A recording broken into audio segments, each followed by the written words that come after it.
Good morning friends, আমি অমরনাথ তোমাদের সকলকে স্বাগত জানাই তোমাদের প্রিয় channel MH education lab ranking 1 searching WBCS চ্যানেলে। তোমরা স্ক্রিনে একটা শিডিউল দেখতে পাচ্ছ, যেখানে প্রত্যেক দিন সকাল 8টার সময় কারেন্ট অ্যাফেয়ার্সের ক্লাস হবে, সকাল 10টার সময় আইসিডিএস এর মেন্স এক্সামের জন্য ক্লাস হবে, সন্ধ্যাবেলা 6টার সময় WBCS প্রিলিমস এবং মেন্সের জন্য ক্লাস হবে, এবং সন্ধ্যা 8টার সময় WBCS প্রিলিমস প্লাস মেন্সের জন্য ক্লাস করানো হবে। আর সমস্ত ক্লাস কিন্তু তোমাদের জন্য ফ্রিতে করানো হচ্ছে, তাই তোমাদেরকে একটা রিকোয়েস্ট আছে, ক্লাসগুলোকে ভালোভাবে ফলো করো আর নিজের প্রিপারেশন লেভেলটাকেও আরো ইনক্রিজ করো। তো এখন বাজে সকাল 8টার সময় রোজ তোমাদের জন্য আমি ইম্পর্টেন্ট কারেন্ট অ্যাফেয়ার্সের সেশনটা নিয়ে আসবো, যেখানে তোমাদের জন্য 10টা করে কোয়েশ্চেন থাকবে, আর প্রত্যেকটা question the Hindu news paper থেকে নেওয়া হবে। আর তোমাদের কাছে একটা রিকোয়েস্ট আছে, প্লিজ চ্যানেলটা সাবস্ক্রাইব করো আর বেল আইকন নোটিফিকেশনটা ক্লিক করে রাখো। যখনই কোনো ক্লাস আপলোড করা হবে তোমাদের কাছে নোটিফিকেশন চলে যাবে। আর প্রত্যেকটা ক্লাস ফ্রিতে করানো হচ্ছে, তো এই গোল্ডেন অপরচুনিটি একদম তোমরা প্লিজ মিস করো না। যদি তোমাদের ক্লাসগুলো ভালো লাগে প্লিজ একটা লাইক করবে আর বন্ধু বান্ধবের মধ্যে ক্লাসগুলো শেয়ার করবে। ফ্রি কোর্সের পাশাপাশি WBCS 2021 প্রিলিমস প্লাস মেন্সকে টার্গেট করে দুটো কোর্স লঞ্চ করা হয়েছে। ফার্স্ট কোর্সটা হচ্ছে দেখো ফাউন্ডেশন কোর্স, যেখানে 1000 প্লাস চ্যাপ্টার ওয়াইজ ভিডিওস থাকবে, 400 প্লাস চ্যাপ্টার ওয়াইজ ইবুকস থাকবে, 1000 প্লাস মক টেস্ট থাকবে, প্রায় 27,000 কোয়েশ্চেন থাকবে টোটাল। তো তোমাদেরকে ফি স্ট্রাকচার ব্যাপারে একটু বলে দিই। যদি তোমরা 1 মান্থের জন্য এনরোল করো তাহলে 499 রুপিস দিয়ে এনরোল করতে পারো। 6 মান্থের জন্য এনরোল করলে 2700 রুপিস লাগবে। 1 বছরের জন্য এনরোল করে 4800 টাকা লাগবে, এবং 2 বছরে যদি এনরোল করো তাহলে 6000 টাকা লাগবে। আর প্রত্যেকটা ক্লাস অ্যাপে করানো হচ্ছে, এমএচ এডুকেশন ল্যাব অ্যাপে। তোমরা এর ডিটেলস ভিডিও ডেসক্রিপশন বক্সে পেয়ে যাবে। সেকেন্ড কোর্সটা হচ্ছে মক টেস্ট কোর্স। যদি তোমার নিজেদের প্রিপারেশন লেভেলটাকে আরো বেটার করতে চাও, আরো ভালোভাবে প্রিপেয়ার করতে চাও, তো আমাদের এই মক টেস্ট কোর্সে তোমরা জয়েন করতে পারো, যেখানে তোমরা পেয়ে যাবে 1000 প্লাস মক টেস্ট, প্রায় 27,000 কোয়েশ্চেন থাকবে। প্রত্যেকটা কোয়েশ্চেন ফুল এক্সপ্লেন করা থাকবে, আর তোমরাও এখানে পরীক্ষা দেওয়ার পর নিজের র্যাঙ্কটা অ্যানালাইসিস করতে পারবে। আর তোমাদেরকে জানিয়ে রাখি, প্রত্যেকটা question according to the latest প্যাটার্নে করা হয়েছে। ক্লিয়ার? তো তোমাদেরকে এই কোর্সটার ফিসের ব্যাপারে বলে দিই, মাত্র 249 রুপিস পার মান্থ, মানে 249 টাকা প্রতি মাসে। আর তোমাদেরকে জানিয়ে রাখি, প্রত্যেকটা কোর্স কিন্তু আমাদের এমএচ এডুকেশন ল্যাব অ্যাপে করানো হচ্ছে। তোমরা ভিডিও ডেসক্রিপশন বক্সটা ফলো করো, ওখানে সমস্ত লিঙ্ক দেওয়া আছে, তোমরা সেখান থেকে জয়েন করতে পারবে।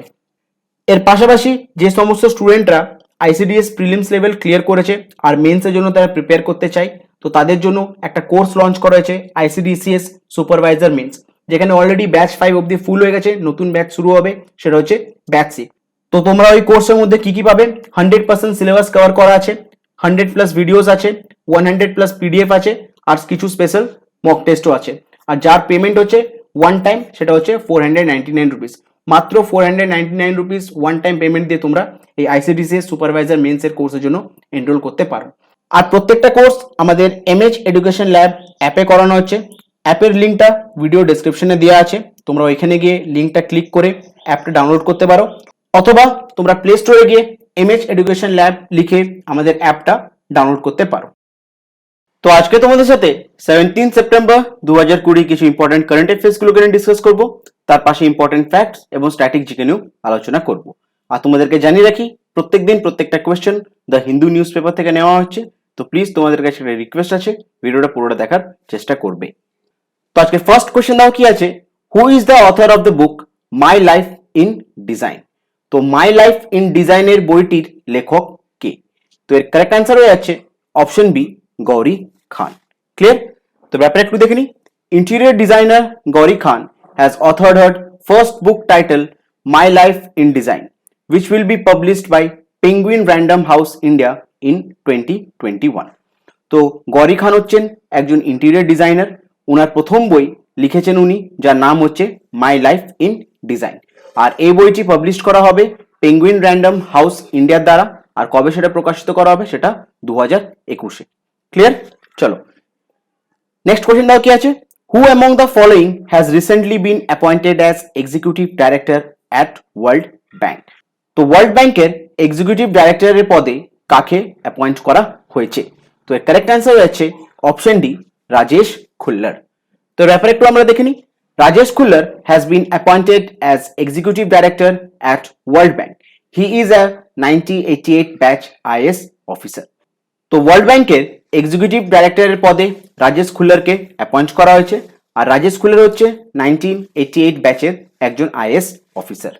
তো ওয়ার্ল্ড ব্যাংকের ব্যাপারে একটু আমরা দেখিনি। হেডকোয়ার্টার কোথায় আছে? Washington DC, United States. President কে? David Malpass. এবং প্যারেন্ট অর্গানাইজেশন কি আছে? সেটা হচ্ছে World Bank Group. Next question দাও কি আছে? When is engineers day observed in India? Engineers day ভারতে কোন দিনে পালন করা হয়? তো কারেক্ট অ্যান্সার হচ্ছে অপশন এ 15th সেপ্টেম্বর। তো ব্যাপার আমরা এটা দেখিনি। In India's the engineers day is celebrated on September 15th every year since 1968 to recognize the contributions of engineers in the development of the nation. তো প্রতি বছর 1968 থেকে সেপ্টেম্বর 15th ইঞ্জিনিয়ার্স ডে আমাদের দেশে অবজার্ভ করা হয়। আর এই দিনটি পালন করার মূল উদ্দেশ্য হচ্ছে আমাদের দেশের ডেভেলপমেন্ট করার জন্য যে সমস্ত ইঞ্জিনিয়ার্সরা তাদের কন্ট্রিবিউশনকে মাথায় রেখে এই দিনটি প্রত্যেক বছর পালন করা হয়। The day marks the birth anniversary of engineer pioneer of India, Sir Mokshagundam Visvesvaraya, popularly known as Sir MV. R sir মোক্ষাগুন্দা বিশ্বেশ্বরিয়ার জন্মতিথিতে আমরা প্রত্যেক বছর এই দিনটি পালন করি। আর উনার পপুলারলি উনাকে জানা হয় কি নামে? Sir MV. Sir MV was regarded as the father of modern Mysore. আর স্যার এমভি কে আমাদের দেশে জানা হয় as a father of modern Mysore. Clear?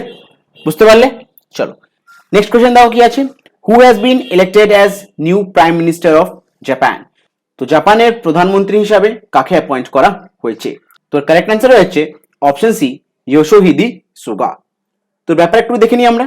Japan chief cabinet secretary Yoshihide Suga has been elected as a new chief minister of country's ruling Liberal Democratic Party and prime minister designate of Japan. তো জাপানের chief cabinet secretary Yoshihide সুগাকে নতুন chief minister of Japan elect করা হয়েছে। আর উনি কোন party থেকে belong করে? সেটা হচ্ছে লিবারেল ডেমোক্রেটিক পার্টি। ক্লিয়ার? বুঝতে পারলে? তো জাপানের ব্যাপারে একটু আমরা দেখিনি। ক্যাপিটাল হচ্ছে টোকিও, কারেন্সি হচ্ছে জাপানিজ ইয়েন এবং ন্যাশনাল ল্যাঙ্গুয়েজ হচ্ছে জাপানিজ। নেক্সট কোশ্চেন দাও কি আছে? Name the Indian company which has sign pact to acquire European consultancy firm GuideVision. তো ভারতের কোন কোম্পানি ইউরোপিয়ান কনসালটেন্সি ফার্ম গাইড ভিশনকে কিনবার একটা চুক্তি করেছে? তোর কারেক্ট অ্যান্সার হচ্ছে অপশন এ ইনফোসিস। তো ব্যাপার একটু আমরা দেখে নিই।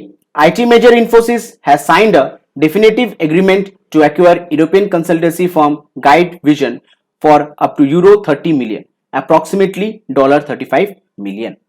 তো আমাদের দেশে একটা আইটি কোম্পানি যার নাম হচ্ছে ইনফোসিস, তারা একটা চুক্তি করেছে ইউরোপিয়ান কনসালটেন্সি ফার্মের সাথে, যেটা হচ্ছে গাইড ভিশন, সেটাকে কিনবার তারা একটা চুক্তি করেছে।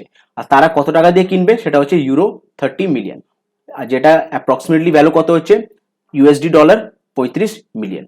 ক্লিয়ার? 35 মিলিয়ন ইউএসডি ডলার দিয়ে আইটি কোম্পানি ইনফোসিস তারা কিনে নিচ্ছে ইউরোপিয়ান কনসালটেন্সি ফার্ম গাইড ভিশনকে। বুঝা গেল? চলো, তো ইনফোসিসের ব্যাপারে একটু দেখে নিই আমরা। কবে গঠন করা হয়েছিল? 7 জুলাই 1981 পুনেতে। সিইও কে সলিল পারেখ। হেডকোয়ার্টার কোথায় আছে? বেঙ্গালুরু। ফাউন্ডার্স কারা কারা? এনআর নারায়ণ মূর্তি এবং নন্দন নীলখামি। ক্লিয়ার? চলো নেক্সট কোশ্চেন দাও কি আছে? Who is the winner of US Open 2020 men's single title? তো ইউএস ওপেন 2020 মেন সিঙ্গলস টাইটেলে উইনার কে? তো কারেক্ট অ্যান্সার হচ্ছে অপশন বি ডমিনিক থিয়েম। তো ব্যাপার একটু আমরা দেখে নিই। Dominic Thiem Australia defeated Alexander Zverev to win the US Open 2020 men's single title and also his first grand slam title.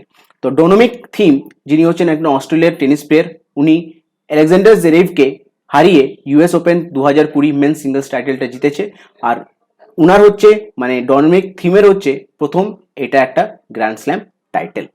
Clear? চলো নেক্সট কোশ্চেন কি আছে? Sameer Kumar Khare has been appointed as an executive director at which of the international organisation? তো সমীর কুমার খুরা কোন international অর্গানাইজেশনের executive director হিসাবে appoint হয়েছেন? তো কারেক্ট অ্যান্সার হচ্ছে option D Asian development bank. তোর ব্যাপারে একটু আমরা দেখে নিই। সমীর কুমার খারে has been appointed Executive Director of Asian Development Bank. He is a 1989 batch IAS officer of Assam Meghalaya cadet.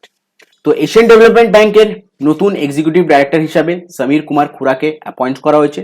আর উনি হচ্ছেন 1989 ব্যাচের আইএস অফিসার, আসাম মেঘালয়ের ক্যাডেটের।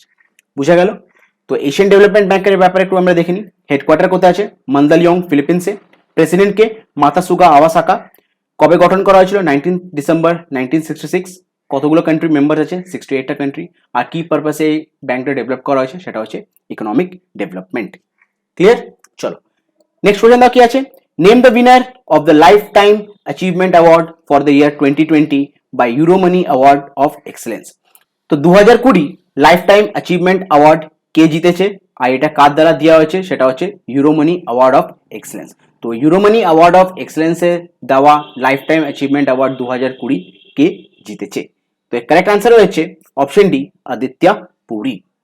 তো ব্যাপার আমরা একটু দেখি, Aditya Puri MD of HDFC bank has been conferred with lifetime achievement award by Euromoney award of excellence 2020। তো আদিত্য পুরী হচ্ছেন এমডি, এইচডিএফসি ব্যাংকের এমডি। উনাকে লাইফ টাইম অ্যাচিভমেন্ট অ্যাওয়ার্ড দিয়ে সম্মানিত করা হয়েছে। আর এই অ্যাওয়ার্ডটা কার দ্বারা দেওয়া হয়েছে? সেটা হচ্ছে Euromoney award of excellence 2020। তো এইচডিএফসি ব্যাংকের ব্যাপারে একটু দেখে নিই। সিইও কে আদিত্য পুরী, যিনি 1994 থেকে সিইও পদে আছেন। হেডকোয়ার্টার কোথায় আছে? মুম্বাই। আর কবে গঠন করা হয়েছিল? আগস্ট 1994, ভারতে। ক্লিয়ার? নেক্সট কোশ্চেন দাও কি আছে, which state is to convert stable into biomass fuel. তো কোন রাজ্য স্টাবল গুলোকে বায়োমাস ফুয়েলে কনভার্ট করবে? তো তোমাদেরকে স্টাবলের ব্যাপারে একটু বলে দিই। যখন ধান কাটা হচ্ছে অথবা গম কাটা হচ্ছে, তার যে খড়গুলো বেরোচ্ছে সেগুলো হচ্ছে কি স্টাবল, অথবা শুকনো ঘাস টাস এগুলোকে বলা হচ্ছে কি স্টাবল। তো কোন রাজ্য স্টাবল গুলোকে বায়োমাস ফুয়েলে কনভার্ট করবে? তো কারেক্ট আনসার হচ্ছে অপশন বি, পাঞ্জাব। তো ব্যাপারে একটু আমরা দেখে নিই। The Punjab Energy Development Agency, in association with the government of Punjab, is soon coming up with an alternative for paddy suitable utilization. তো পাঞ্জাব এর এনার্জি ডেভেলপমেন্ট এজেন্সি এবং পাঞ্জাবের গভর্নমেন্ট তারা দুজন মিলে একটা নতুন ইনিশিয়েটিভ নিয়েছে। সেটা হচ্ছে কি, যে সমস্ত স্টাবেলগুলো আছে সেগুলোকে বায়োমাস ফিউয়েলে কনভার্ট করা। Punjab's government owned agency PEDA is playing a central role in weeding out the problem indigenously. তো পাঞ্জাবের গভর্নমেন্টের নিজস্ব এজেন্সি সেটা হচ্ছে পিইডিএ, মানে পাঞ্জাব এনার্জি ডেভেলপমেন্ট এজেন্সি। এটা হচ্ছে পাঞ্জাবের নিজস্ব একটা গভর্নমেন্ট এজেন্সি। তো তারা এই স্টাবেলগুলোকে নতুন একটা প্রসেসে কনভার্ট করার জন্য তারা খুবই ইম্পর্টেন্ট রোল প্লে করছে। ক্লিয়ার? এটা হচ্ছে খুব একটা বড় প্রবলেম, আর এই প্রবলেমটার সলিউশন করার জন্য পিইডিএ একটা খুব ইম্পর্টেন্ট রোল প্লে করছে। বুঝা গেল? তো পাঞ্জাবের ব্যাপারে একটু আমরা দেখে নিই। ক্যাপিটাল হচ্ছে চণ্ডীগড়, চিফ মিনিস্টার নাম হচ্ছে অরমিন্দর সিং এবং গভর্নরের নাম হচ্ছে ভিপি সিং বদনৌর। তো আজকে শেষ প্রশ্ন দাও কি আছে, which state recently launch a new grievance রিসেডাল পোর্টাল। তো কোন রাজ্যের দ্বারা নতুন একটা গ্রিভেন্স রিডার্সাল পোর্টাল লঞ্চ করা হয়েছে? তো কারেক্ট অ্যান্সার হচ্ছে option D, Jammu and Kashmir. তো ব্যাপারে একটু আমরা দেখে নিই। Manoj Sinha, lieutenant governor of Jammu and Kashmir, recently launched a new grievance redressal portal. তো মনোজ সিনহা যিনি হচ্ছেন জম্মু কাশ্মীরের লিউটেন্যান্ট গভর্নর, উনি একটা নতুন পোর্টাল লঞ্চ করেছে, সেটা হচ্ছে একটা grievance redressal portal. The newly launch portal will be link to the union government's grievance mechanism. আর এই যে নতুন যে পোর্টালটা লঞ্চ করা হয়েছে, নতুন যে গ্রিভেন্স রিডার্সাল পোর্টালটা লঞ্চ করা হয়েছে, এটা কোথা থেকে লিঙ্ক করা হবে? সেটা হচ্ছে ইউনিয়ন গভর্নমেন্ট গ্রিভেন্স মেকানিজম সাথে লিঙ্ক করা হবে। ক্লিয়ার? বুঝতে পারলে? তো জম্মু এন্ড কাশ্মীর ব্যাপারটা দেখে নিই। জম্মু এন্ড কাশ্মীরের লিউটেন্যান্ট গভর্নরের নাম কি? মনোজ সিনহা। আর ক্যাপিটাল হচ্ছে, উইন্টার ক্যাপিটাল হচ্ছে জম্মু, আর সামার ক্যাপিটাল হচ্ছে শ্রীনগর। ক্লিয়ার? তো আজকে তোমাদের সাথে কিছু মোস্ট ইম্পর্টেন্ট কারেন্ট অ্যাফেয়ার্স গুলো ডিসকাস করলাম। আশা করছি প্রত্যেকটা কারেন্ট অ্যাফেয়ার্স তোমাদের বোঝাতে পেরেছি। আর তোমাদের একটা কাজ দিচ্ছি, সেই কাজটা হচ্ছে কি, যে সমস্ত কারেন্ট অ্যাফেয়ার্সের কোশ্চেনগুলো তোমাদের সাথে ডিসকাস করলাম বা রোজ করি, তো সেই সমস্ত কোশ্চেনগুলো প্লিজ তোমরা পারলে কোনো একটা খাতায় নোট ডাউন করে রেখো। কারণ যত লিখবে তত তোমাদের লেখার হ্যাবিটটা হবে, আর লিখলে কি হবে, জিনিসটা ভালো করে তোমরা মাথায় রাখতে পারবে। ক্লিয়ার? তো গতকালে দুটো কোয়েশ্চেন দিয়েছিলাম, তো তার হোমওয়ার্ক অ্যাজ আ হোমওয়ার্ক, তো তার অ্যান্সারগুলো আমি তোমাদের সাথে ডিসকাস করে নিই। ফার্স্ট কোয়েশ্চেনে কি ছিল, which state won the WSIS award 2020 for its সবুজ সাথী প্রজেক্ট। তো সবুজ সাথী প্রজেক্টের জন্য কোন রাজ্য WSIS অ্যাওয়ার্ড 2020 জিতেছে? তো কারেক্ট অ্যান্সার হয়ে যাচ্ছে অপশন ডি, ওয়েস্ট বেঙ্গল। আর সেকেন্ড কোয়েশ্চেন কি ছিল, which state or union territory CM launch an online system for filing complaints in consumer court. তো কোন রাজ্য অথবা কেন্দ্রশাসিত অঞ্চলের মুখ্যমন্ত্রী একটা নতুন অনলাইন সিস্টেম লঞ্চ করেছে? কি জন্য লঞ্চ করা হয়েছে এটা? কনজিউমার কোর্টে কমপ্লেন্টসগুলোকে ফাইলিং করার জন্য একটা নতুন অনলাইন সিস্টেম লঞ্চ করা হয়েছে। তো কোন রাজ্য অথবা কেন্দ্রশাসিত অঞ্চলের মুখ্যমন্ত্রী এই জিনিসটি লঞ্চ করেছেন? তো কারেক্ট অ্যান্সার হচ্ছে অপশন বি, দিল্লি। তো গতকালের কারেন্ট অ্যাফেয়ার্সের ক্লাস থেকে তোমাদের দুটো হোমওয়ার্ক দিচ্ছি, তো প্লিজ তোমরা হোমওয়ার্কগুলো আমাকে কমেন্ট বক্সে কমেন্ট করে জানাবে। আর যদি পারো যে সমস্ত ইম্পর্টেন্ট ফ্যাক্টসগুলো বলেছি বা ইম্পর্টেন্ট যে ডিসকাশনগুলো করেছি সেগুলো পাশে লিখে জানাতে পারো। ক্লিয়ার? তো ফার্স্ট কোশ্চেন দাও কি আছে, which Formula 1 racer has won the inaugural edition of Tuscan Grand Prix 2020? তো কোন formula 1 racer Tuscan grand Prix 2020 champion হয়েছেন? আর টাস্কান গ্র্যান্ড প্রিক্স 2020 প্রথমবার এটা কিন্তু ইভেন্টটা অর্গানাইজ করা হয়েছিল। তো কে চ্যাম্পিয়ন হয়েছেন? অপশনগুলো দেখে নাও। অপশন এ হচ্ছে সেবাস্টিয়ান ভেটেল, অপশন বি হচ্ছে লিউইস হ্যামিল্টন, অপশন সি হচ্ছে ভ্যালেরি বোথাস, অপশন ডি হচ্ছে ম্যাক্স ভার্স্টাপেন। ক্লিয়ার? তো এর কারেক্ট অ্যান্সারটা তোমার আমাকে কমেন্ট বক্সে কমেন্ট করে জানাবে। আর একটু যদি পারো যে সমস্ত ইম্পর্টেন্ট ফ্যাক্টস ডিসকাস করেছি সেটাও পাশে লিখে জানাতে পারো। ক্লিয়ার? সেকেন্ড কোশ্চেন দেওয়া কি আছে, name the Indian film which has recently won the award for the best screenplay at 77th Venice Film Festival? তো ভারতের কোন সিনেমা 77th Venice Film Festival এ বেস্ট স্ক্রিনপ্লে অ্যাওয়ার্ডটি পেয়েছে? অপশনগুলো দেখে নাও। Option A the Disciple, option B Phana, option C Dear Comrades and option D the World to Come. খুবই ইম্পর্টেন্ট কোশ্চেন, ভালো করে কিন্তু এই জিনিসটা মাথায় রাখবে, কোশ্চেনটা খুবই ইম্পর্টেন্ট কোশ্চেন কিন্তু। তো এই দুটো কোশ্চেন তোমাদের অ্যাজ আ হোমওয়ার্ক দিলাম। তো প্লিজ তোমরা আমার কমেন্ট বক্সে এর অ্যান্সারগুলো কমেন্ট করে জানাবে। আর যদি পারো ইম্পর্টেন্ট ফ্যাক্ট যেগুলো নিয়ে আলোচনা করেছি সেগুলো তোমরা এটা আমাকে জানাতে পারো। আর এটা তোমাদের একটা ছোট্ট হোমওয়ার্ক দিচ্ছি যে এই যে সিনেমাটা যে জিতেছে এবারে বেস্ট স্ক্রিন প্লে যে হয়েছে সিনেমাটা, তো এটা কোন ল্যাঙ্গুয়েজে এটা করা হয়েছে এটাও তোমরা কিন্তু পাশে লিখবে। ক্লিয়ার? বুঝতে পারলে? আর তোমাদেরকে জানিয়ে রাখি প্রত্যেকদিন যে সমস্ত ক্লাসগুলো আমাদের করানো হচ্ছে তোমাদের জন্য ফ্রিতে, তো সেই সমস্ত ক্লাসের পিডিএফগুলো রোজ টেলিগ্রাম চ্যানেলে আপলোড করে দিই। ঠিক আছে? তো এখান থেকে তোমরা ডাউনলোড করতে পারো পিডিএফগুলো। আর টেলিগ্রাম চ্যানেলের যে লিঙ্কটা আছে সেটা ডিসক্রিপশন বক্সে দেওয়া আছে। তো আজকের ক্লাসটা আমি এখানেই শেষ করছি। এরপরে সারাদিন আরও অনেক ক্লাস আসছে, তো প্লিজ তোমরা সেই ক্লাসগুলো ভালো করে দেখো আর নিজেদের প্রিপারেশন লেভেলটাকে আরও বেটার করো। যদি তোমাদের ভিডিওটা ভালো লেগে থাকে, ক্লাসটি ভালো লেগে থাকে, তো প্লিজ আমাদের মোটিভেশন বাড়ানোর জন্য একটা লাইক করবে আর ভিডিওটা প্রচুর নিজের বন্ধু বান্ধব গ্রুপসের মধ্যে শেয়ার করবে। আর এখনো যারা চ্যানেলটি সাবস্ক্রাইব করোনি তাদের উদ্দেশ্যে বলছি প্লিজ চ্যানেলটি সাবস্ক্রাইব করো এবং বেল আইকন নোটিফিকেশনটাকে ক্লিক করে রাখো। যখনই কোনো ভিডিও আপলোড হবে তোমাদের কাছে নোটিফিকেশন চলে যাবে। Thank you.